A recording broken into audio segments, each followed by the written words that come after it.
Dear students, this is a video which describes what are quadratic forms and reduction of quadratic form to canonical form and nature of a quadratic form. So let's begin by defining what is a quadratic form. A quadratic form is a polynomial in two or more variables with terms all of degree 2. So remember, it's a polynomial where we expect to have two or more variables, 2, 3, or more than that, with terms of that polynomial having all of each and every term is of degree 2. For example, this is ax squared plus 2hxy plus by squared is a polynomial in two variables where each term has degree 2. Here x raised to 1 and y raised to 1 together it has degree 2.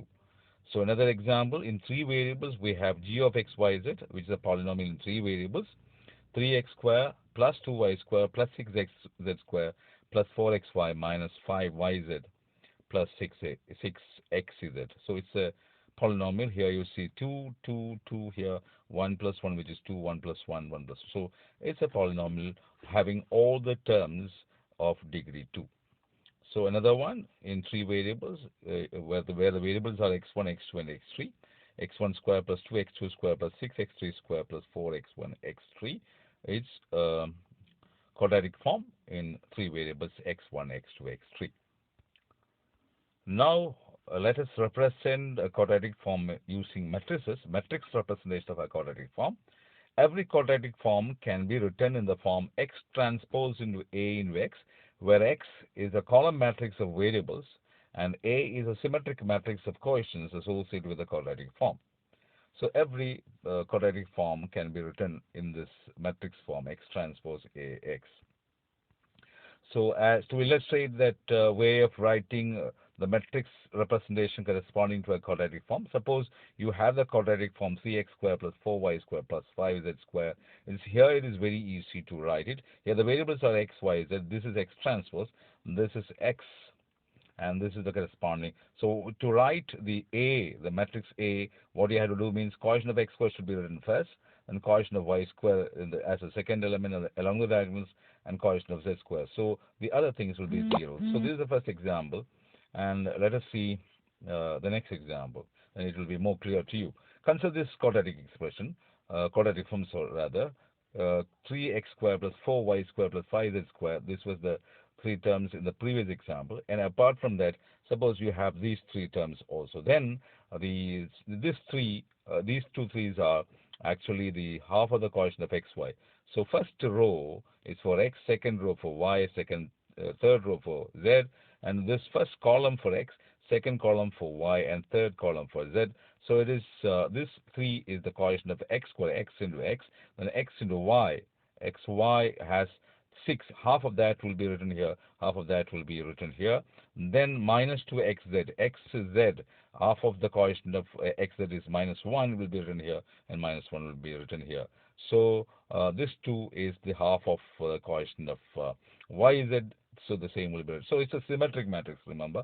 A is a symmetric matrix. So this, when you multiply, you will be getting this expression, this quadratic form.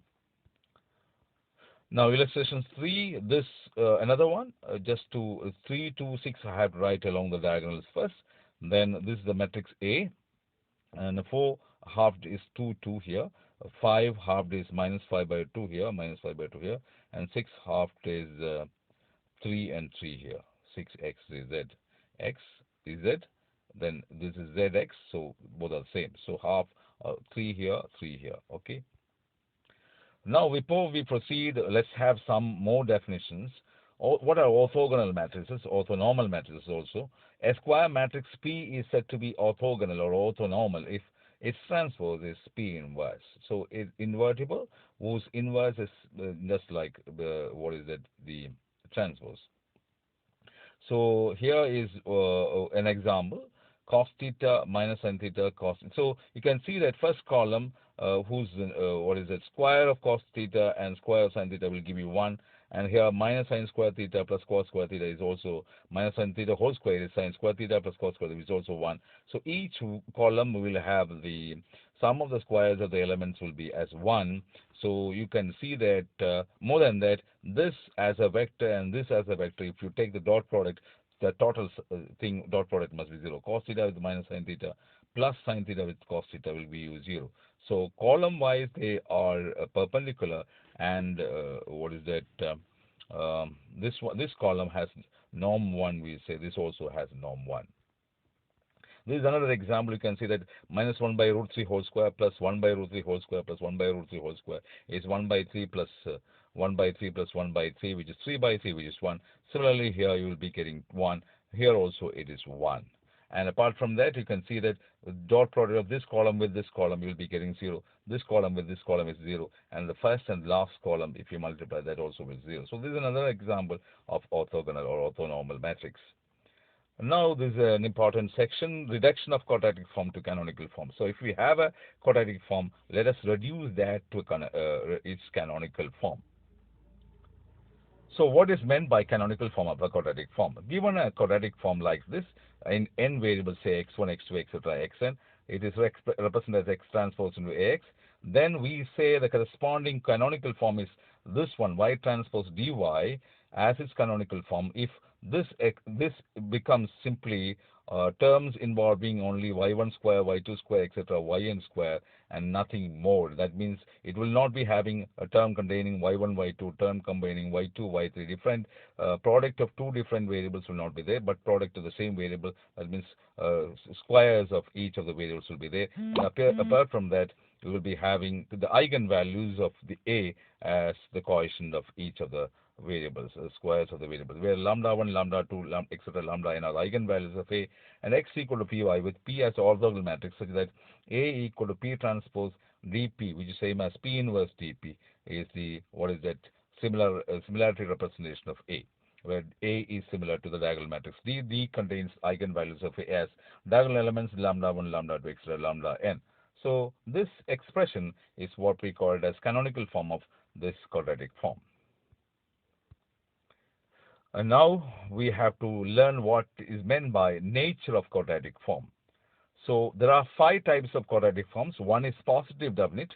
If all the eigenvalues of the coefficient matrix A for the quadratic form, this is the quadratic, suppose this is the quadratic form given. If all the eigenvalues are positive, we say the quadratic form as positive definite quadratic form. So if all the eigenvalues are positive, greater than 0, strictly greater than 0, then the quadratic form is said to be positive definite. If some of them are greater than 0 and some of them are 0, then we say it is positive semi-definite. And this is the second thing. Third one is negative semi-definite. Sorry, negative definite. If all the eigenvalues are less than 0, negative, then the quadratic form is called negative definite. If some of them are negative and some of them are 0, we say it is negative semi-definite. If the eigenvalues of the coefficient matrix or the quadratic form is both positive and negative, and sometimes 0 also, then the quadratic form is indefinite.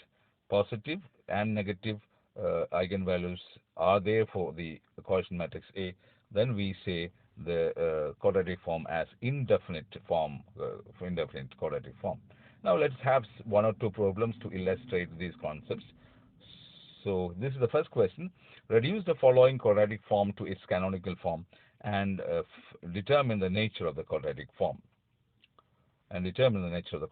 Suppose this is the quadratic form given to you. I told you how to write its coefficient matrix A. How? This is 1, 1 written. Coefficient of x1 square is 1. Coefficient of x2 square is 1. Then half of x1, x2 is coefficient of half of x1 is 2 here, 2 here. So this is A. Now you have to find eigenvalues as well as eigenvectors. The eigenvalues of A, you have to find it out. You can see that they are minus 1 and 3. The quadratic form is, see, as we have negative eigenvalue as well as positive value, so this quadratic form is indefinite. So when you get the eigenvalues, immediately you have to write its nature of the quadratic form. Then eigenvectors corresponding to the eigenvalue -1 is -1, 1, 1, -1, 1, and the eigenvector corresponding to the next eigenvalue 3, you can take it as 1, 1. So this, you can see that this is the first column -1, 1, but I have to normalize it because I have to get square of this one with the square of this one as 1, square of this one and square of this one added, you will be getting 1. So you can see that this column and this column are perpendicular, in the sense that -1 by root 2 with 1 by root 2 plus 1 by root 2 with 1 by root 2, you are getting 0. Therefore this column is orthogonal to this column. Therefore this is an orthonormal matrix. So just have this x equal to py, x equal to py. That means x1, x2 will be equal to this p into y. You'll be getting x1 equal to like this, x2 like this. If you apply these two transformation, then the canonical form will be y transpose dy is equal to this one. You can see that eigenvalues -1 into y1 square plus 3y. So this is the canonical form of the given quadratic form. So one question you can expect for the examination. Another one, in the case of 3 by 3 matrix, reduce the following quadratic form to its canonical form and determine the nature of the quadratic form. This is there are three variables x, y, z.